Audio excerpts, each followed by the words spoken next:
Hello everybody, today you find me behind the wheel of yet another Jaguar F-Type. This is a model that took some time for me to warm to it, but now that I have, I can say it's a firm favourite. But in this video I'm going to be exploring for the first time the one model in the entire lineup I said nobody should buy, the 4-cylinder. But was I wrong? Well, let's find out.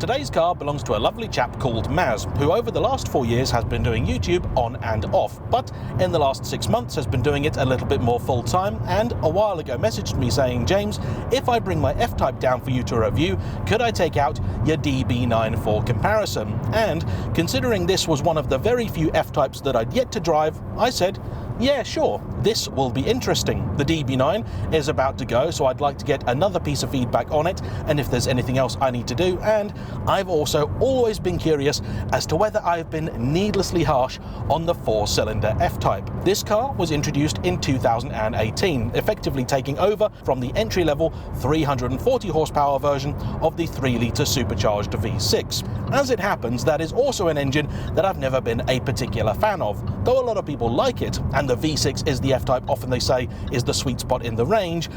I'm just not keen on the way that Jaguar engineered that particular engine. In essence, what they did was took the block of their V8 and put 3-cylinder heads on it. And before somebody hops into the comment section to tell me that's how all 6s are made, no. I know that, but Jaguar really did just leave the whole V8 block in the front of the car, meaning it was still just as long as an 8 and carried nearly the same weight penalty, but without the noise or the power. A really oddball and honestly I think almost unforgivable piece of engineering on Jaguar's behalf. By the time this variant landed, the F-Type was already knocking on the door of nearly 6 years old, having been introduced in 2013 but first previewed in 2011 as the replacement for the XK, a car that in the early days, and to be honest to some extent still now, I've always preferred the look of. I've just got a thing against cars that sort of taper off to a point at the back. It's why I'm not a big fan of this, the Aston Martin DB11 and even the Ferrari Daytona. And yes, I know, I'm weird, but at least I know what I like.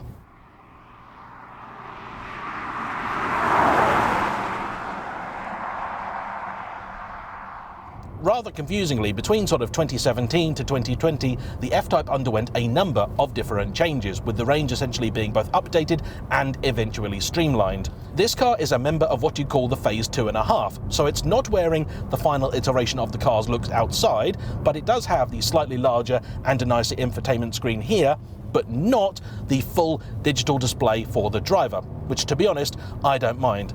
I like this dashboard, it's nice. Analog dials, I think, will always be classier than their digital equivalent. You've got a screen in the middle that gives you all your basic trip computer information, and honestly, even if you did have the all-digital, slightly later version, it doesn't really give you any more information. It was in 2019 that the final facelift arrived and the model given arguably its biggest shake-up, with the V6 being discontinued entirely in Europe. Customers were then left with either the newer version of this, dubbed the P300 for its 300 horsepower 4-cylinder turbocharged petrol engine, or for those wanting a little bit more, you could opt for either the P450 or the P575, both versions of the mighty 5-litre supercharged V8, which had been introduced way back when the XK was still about. My personal pick of the range is actually the P450. It was available at a much lower price than the 575, which effectively took over from the old SVR, but still had more than enough go. Should you want, you could also have it in either rear or all-wheel drive, and it made all the right noises.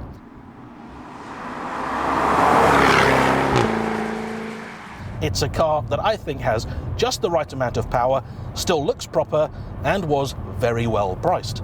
It's a bit of a bargain. By this time, the short-lived and generally unloved manual gearbox had also been dropped, having been introduced only a short while earlier, exclusively for the V6, leaving, as it had begun life, all of the F-Types with the sole gearbox option of the ZF 8-speed, which is absolutely fine because generally speaking, it's a fantastic box. And Jaguar always seemed to do a pretty good job of it when it came to the F-Type.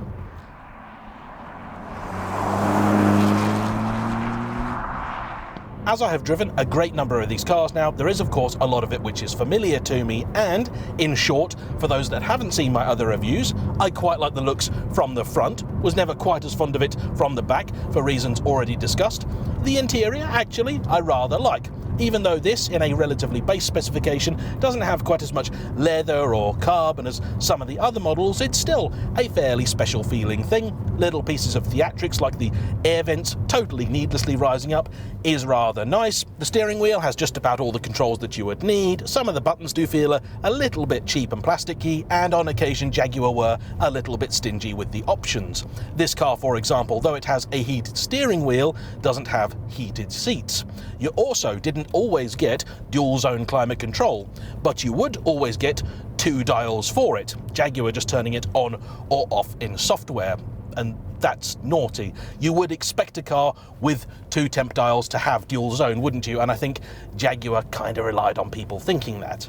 If I were to order one of these, and I have thought about it over the years, I'd probably have it a little bit like this. Maybe a different colour, but I'd go for the coupe on account of the fact you get a much more generous boot, and one thing they did do versus the old XK was essentially eliminate the near useless back seats and instead give the car a little bit more storage. That I approve of. I also love this panoramic roof up here that doesn't open but does make the cabin feel considerably airier and give you that sort of faux convertible feeling, at least in terms of light. I do actually really enjoy the drop-top F-Type. It's a riot, particularly in more powerful guises, but the storage space is rather limited. This car, as you might be able to tell, is also not entirely standard. In terms of the way that it drives, it is. So for the purposes of this review, it's fine. But a few other things that have been changed include the little Union Jack hiding under the spoiler at the back, the floor mats in here that I'm really not a fan of, but I suppose they're protecting the carpets, the little red metal paddles behind the wheel for the gear shifter, replacing the, to be honest, quite cheap feeling factory plastic ones, and there's a few other small touches as well that I've forgotten, stuff like ambient lighting, for example. There has also been a modification made to the exhaust by a company called Modstock. This car now has 2 tips at the back, where ordinarily a 4-cylinder would just have the one, but honestly, I don't know why he bothered. It just doesn't sound good.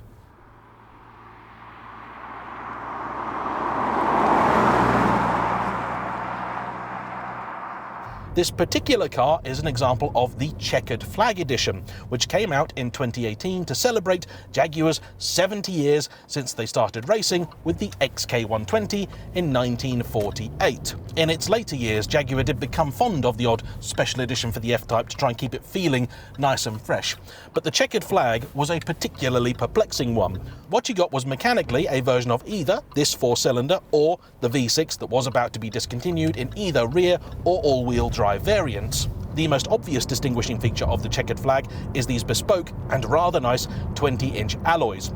You also got the black back for the car that, honestly, on this with the pano roof doesn't really do all that much, and inside you've got a few little motifs like the Checkered Flag embroidered into the headrest. In short, not really a lot.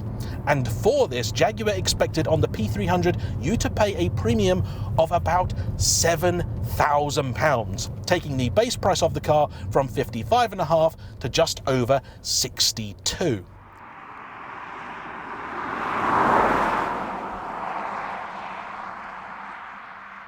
And on that topic, I want to get something out of the way immediately, which is the fact I don't really think there would have been many people out there that bought one of these just to save money.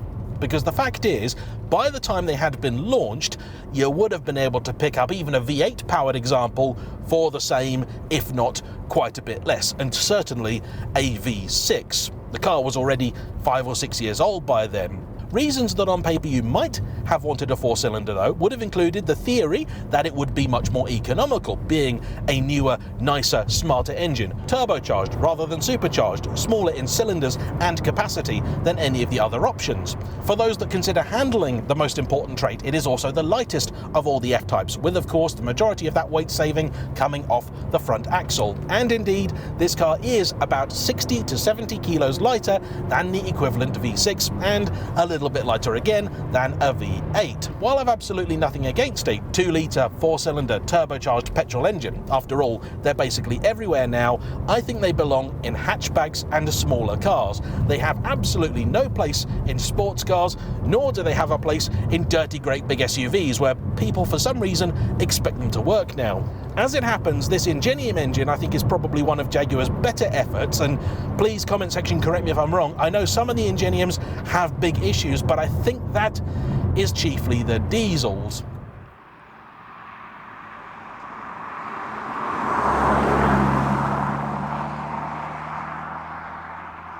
But that's all in theory. What about in practice? Well, the 300 in many ways gets off to a fairly good start. Driving around at normal pace, in normal mode, as I have been for the majority of this test thus far, it does a very good job. The steering is really quite nice, beautifully weighted, very agile, and the car feels quite keen. Compared even to the DB9, which is a car with the Sport Pack equipped, it does feel just a little firmer. Perhaps that's in some way thanks to the large alloys with the lower profile tyres, but there is just a slight edge about this car. Doesn't really crash though, in the way that certainly some early F-types did, and overall I think it does a fairly good job of feeling like a nice, special and sporty thing.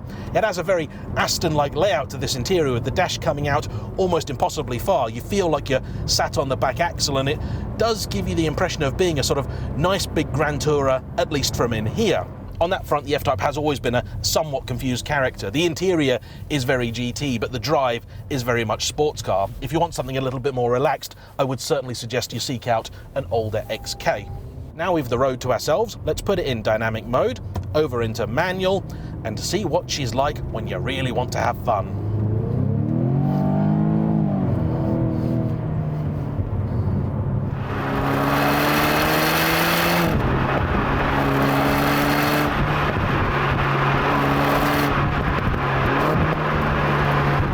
So conflicted about this car. As you can probably tell, it is very chilly today and the car is struggling for grip. And in fact, one of the reasons I was happy to drive this car at this time of year was because this is the sort of day where if you did have a car with a bit more power, one of the V8s, it wouldn't really be of much help at all. However, because the 4-cylinder came exclusively in rear-wheel drive, that I think is more of a hindrance. And so I expect if you had a V8 all-wheel drive, you'd be able to get that power down just a little easier. Those do have rather phenomenal grip. The traction control here though is still doing a fairly good job, and in dynamic mode it's allowing me just a little bit of slip, so I know that I have reached the limit, but it's not being too intrusive. The steering still very pleasant, very nice. The car remains darty, agile, and you really can throw it down a road like something that weighs a lot less than this does. Even in its 4-cylinder and just about as light as they ever got, guys, you're talking about a car that weighs almost 1.7 tons. Yeah, and I've never really quite worked out how they manage that in a car that's made chiefly out of aluminium with a nice new lightweight aluminium engine. What's in here? Subframe of depleted uranium, I expect.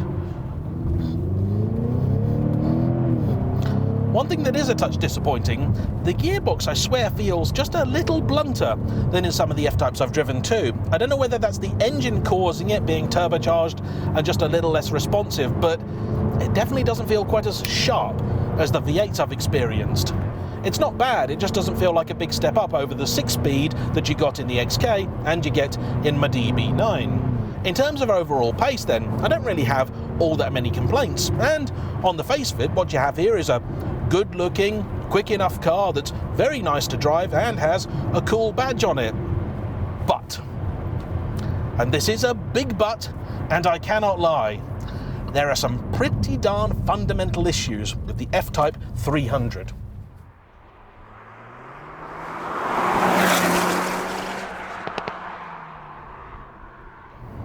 First off, and this honestly on its own is a deal breaker, the noise.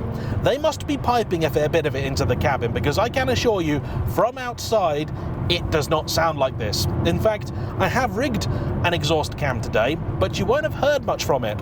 And there's a good reason for that, which is because when I put my foot down, the car sounds like a cat. And I don't mean a nice big lion, king of the jungle. No, I mean that scruffy thing from the alleyway that doesn't like you and just goes... Listen. That's not a great noise, is it? No.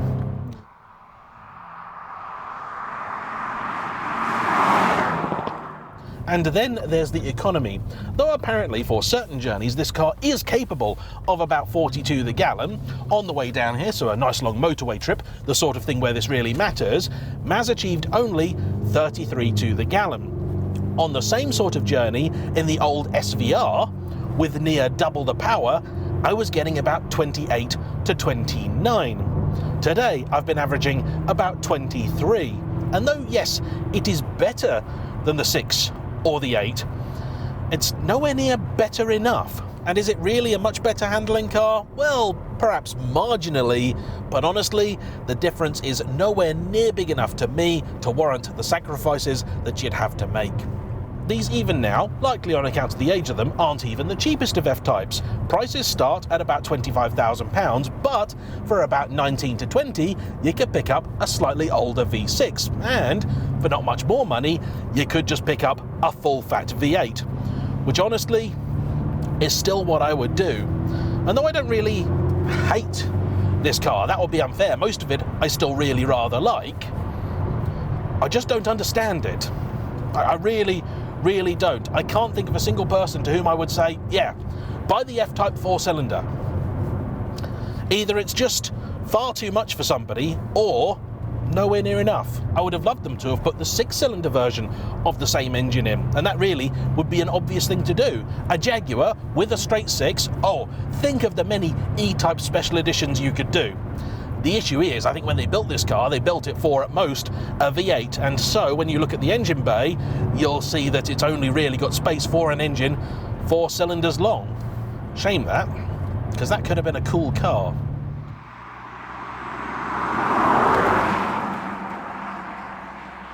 Anyway, hopefully that gives you a little bit of a summary, and once again I'd like to say a big thank you to Maz for bringing this out, and as ever to you for watching. Don't forget to hit the like button, comment down below, subscribe if you haven't already, and I'll see you for the next one. Bye bye.